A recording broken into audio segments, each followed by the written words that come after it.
తెలంగాణ గురుకులాల్లో మరణ మృదంగం మోగుతున్నది. Uyyalawada food poison ఘటన మరవక ముందే ఖమ్మం జిల్లా గొల్లగూడెం గురుకులంలో మరో ప్రాణం పోయింది.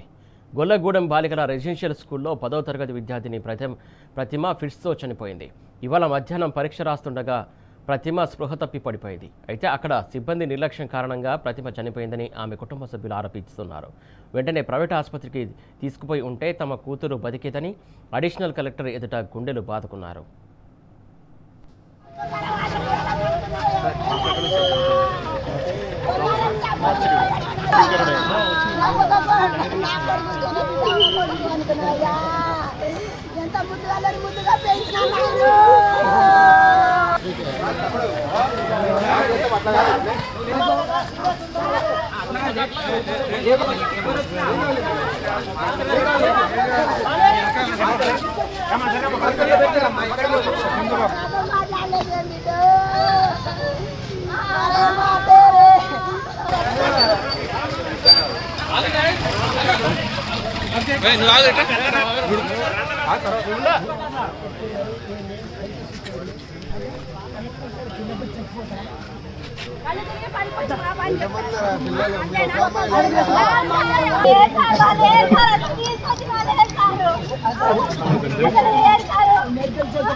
తెలంగాణ వ్యాప్తంగా అన్ని జిల్లాల్లో రోజు ఏదో ఒక ఘటన జరుగుతున్నటువంటి పరిస్థితి కనబడుతుంది. ముఖ్యంగా ఏదైతే గురుకులాల పరిస్థితి చాలా అధ్వానంగా మారింది. విద్యార్థులు ప్రాణాలు బలిగొంటున్నటువంటి పరిస్థితి కనబడుతుంది. చాలా చోట్ల ఫుడ్ పాయిజన్ అయ్యి ఆసుపత్రుల పాలవుతున్నారు. ఏదైతే విద్యార్థుల పరిస్థితి చాలా అధ్వానంగా మారుతున్నటువంటి క్రమంలో దీనికి సంబంధించి తాజా అప్డేట్స్ అందించడానికి మా కరెస్పాండెంట్స్ లైవ్ ద్వారా సిద్ధంగా ఉన్నారు.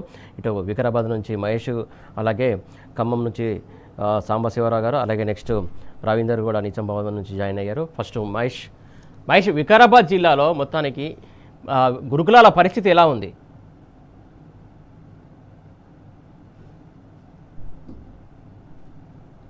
ప్రభుత్వ హయాంలో గురుకులాలు దేశానికి ఆదర్శంగా నిలిస్తే కాంగ్రెస్ ప్రభుత్వ హయాంలో గురుకులాలు అధ్వానంగా మారాయి.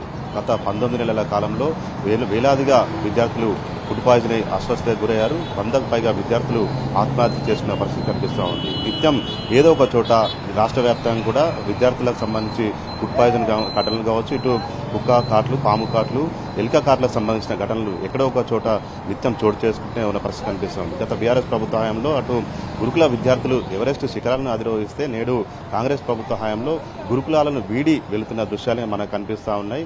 ఎక్కడ చూసినా కానీ తిరిగి వారు వెళ్తున్న దృశ్యాలే మనము చూస్తూ ఉన్నాము. గురుకుల సంబంధించి విద్యార్థులకు సంబంధించి అటు ఫ్యాకల్టీ కొరత తీవ్రంగా వేధిస్తుంది. అటు ఆహారం సంబంధించి కూడా అటు నాణ్యమైన ఆహారం అందించకుండా తీవ్ర ఇబ్బందులు ఎదుర్కొన్నాయి. అటు కాంట్రాక్టర్లకు మెస్ బిల్లులు పెరిగిపోవడంతో అటు నాణ్యమైన ఫుడ్కు సంబంధించి వారు సప్లై చేయలేని పరిస్థితి కనిపిస్తుంది. చేతులు కూడా ఎత్తేసిన పరిస్థితి కనిపిస్తూ ఉంది. గత 6 నెలలుగా కూడా పెండింగ్ బకాయిలు పేరుకుపోవడంతో కాంట్రాక్టర్లు మేము సప్లై చేయలేమంటూ కూడా వారు కరాఖండిగా చెప్పిన పరిస్థితి కనిపిస్తుంది.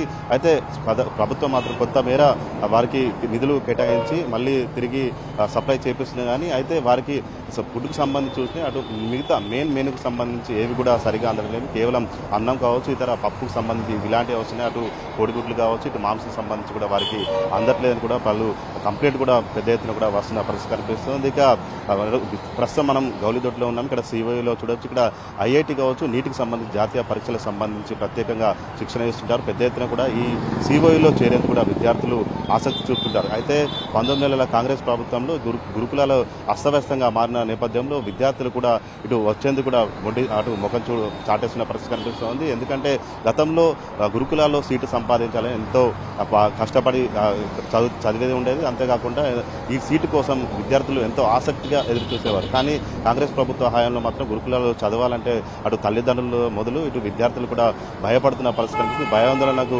గురైన పరిస్థితి కనిపిస్తుంది. నిన్న మనం చూడవచ్చు, నాగర్కర్నూలు జిల్లాలోనే దాదాపు 100కు పైగా విద్యార్థులు తీవ్ర అస్వస్థతకు గురైన పరిస్థితి కనిపిస్తుంది. మొత్తం చూసినట్టు ముఖ్యమంత్రి రేవంత్ రెడ్డి సొంత జిల్లాలోనే దాదాపు 170కి పైగా విద్యార్థులు తీవ్ర అస్వస్థతకు గురైన పరిస్థితి కనిపిస్తోంది. మొత్తంగా అటు ఇదివరకు చూడొచ్చు, మనము గత బీచ్ వరల్డ్ పోటీలప్పుడు ఒక్కో ప్లేట్కి సంబంధించి గెస్టులకు ₹1,00,000 వరకు కేటాయించారు. అదేవిధంగా ముఖ్యమంత్రి రేవంత్ రెడ్డి వేములవాడ సమీక్షలో ఒక ప్లేట్కు ₹1,35,000 కూడా కేటాయించిన పరిస్థితి కనిపిస్తుంది. అంత భారీ బడ్జెట్తో అటు ప్లేట్లకు సంబంధించి ఉన్న కేటాయించిన వారు ఇప్పుడు గురుకులాల్లో ఒక్కొక్క విద్యార్థికి నాణ్యమైన భోజనం అందించడంలో ఎందుకు వెనుకడుగేస్తున్నారు? ఎందుకంటే గురుకులాల్లో ఎక్కువగా పేద మధ్యతరగతి విద్యార్థులే చదువుతుంటారు. వీరికి చదువు మీద రాష్ట్ర ప్రభుత్వానికి ఆసక్తి ఉందా లేదా, వారికి పెద్ద చదువులు చదవద్దా అనే కూడా సందేహాలు తలెత్తున్న పరిస్థితి కనిపిస్తుంది. ఇప్పటికే బీఆర్ఎస్ పార్టీ గురుకులాలకు సంబంధించి పెద్ద ఎత్తున కార్యక్రమాలు తీసుకుంది. ఇదివరకే గురుకులాలలో బాట తీసుకుంది. అయితే పెద్ద ఎత్తున కూడా గురుకులాలను పర్యటించిన పరిస్థితి కనిపిస్తుంది. మరోసారి కూడా గురుకులాల్లో అవే పరిస్థితులు రిపీట్ అవుతుండడంతో మరోసారి కూడా గురుకులాల బాట కూడా బీఆర్ఎస్ పార్టీ చేపట్టింది. ఇప్పటికైనా కానీ ప్రభుత్వము రాష్ట్రంలో చదువుతున్న గురుకుల విద్యార్థులకు సంబంధించి అటు పౌష్టికాహారం సంబంధించి కావచ్చు, ఇతర మౌలిక సదుపాయాలకు కూడా వెంటనే కల్పించాలని కూడా బీఆర్ఎస్ పార్టీ డిమాండ్ చేసిన పరిస్థితి కనిపిస్తుంది. మరోవైపు CM Revanth Reddy young India integrated residential school పేరుతో నియోజకవర్గానికి ఒకటి తీసుకొస్తామంటున్నారు. ఉన్న గురుకులాలను బాగు చేయకుండా residential school young India schools పేరుతో సరికొత్త డ్రామా మహేష్ అంటే ఇదంతా ఒక కుట్రలాగా కనబడుతుందని కొంతమంది ఆరోపిస్తున్నారు. ప్రధానంగా మహేష్ ఏదైతే గురుకులాలను తగ్గించే క్రమంలోనే ఇలాంటి కార్యక్రమాలకు పూనుకుంటున్నారని కొన్ని ఆరోపణలు వస్తున్నాయి. అందులో వాస్తవం ఉందనుకోవాలా?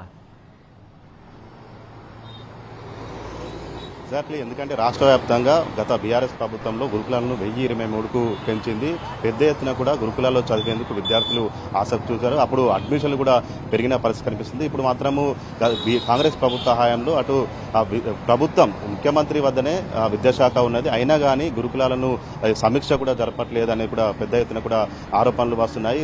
తల్లిదండ్రులు కూడా ఒక భయాందోళనకు కూడా గురవుతున్న పరిస్థితి కనిపిస్తుంది. అయితే ఉన్న గురుకులాలను బాగు చేయకుండా విద్యార్థులకు మౌలిక సదుపాయాలు కావచ్చు, ఇటు నాణ్యమైన భోజనం అందించకుండా వారికి ఎలాంటి పట్టించుకోకుండా మళ్ళీ కొత్తగా young India integrated residential schools ఎందుకు తెస్తున్నారు? ఇందులో పెద్ద ఏదో మతలబు ఉందంటూ కూడా పెద్ద ఎత్తున కూడా ఆరోపణలు వస్తున్న పరిస్థితి కనిపిస్తుంది. ఎందుకంటే ఉన్న గురుకులాల్లో దేశానికే గత బీఆర్ఎస్ ప్రభుత్వంలో దేశానికి ఆదర్శంగా నిలిచాయి. విద్యార్థులు మంచి మంచి ర్యాంకులు సాధించారు. వారు ఉన్నత చదువులో సాధించారు. మంచి ఉన్నత ఉద్యోగాలు కూడా సాధించారు. అయితే దీన్ని చెడగొట్టేందుకైనా విద్యార్థులకు చదువును, పేద విద్యార్థులకు చదువును దూరం చేసేందుకే రేవంత్ ప్రభుత్వం కంకణం కట్టుకుందా అనే విమర్శలు అయితే ప్రధానంగా వ్యక్తమవుతున్నాయి. ఎందుకంటే గత 19 నెలలుగా చూడొచ్చు మనం రాష్ట్ర వ్యాప్తంగా దాదాపు వేలాది మంది విద్యార్థులు అన్ని జిల్లాల్లో చూసినట్టే వేలాది మంది విద్యార్థులు ఫుడ్ పాయిజన్ వల్ల అస్వస్థతకు గురైన పరిస్థితి కనిపిస్తుంది. తల్లిదండ్రులు గురుకులాల్లో చదివించాలంటే భయపడాల్సిన పరిస్థితి నెలకొన్నది.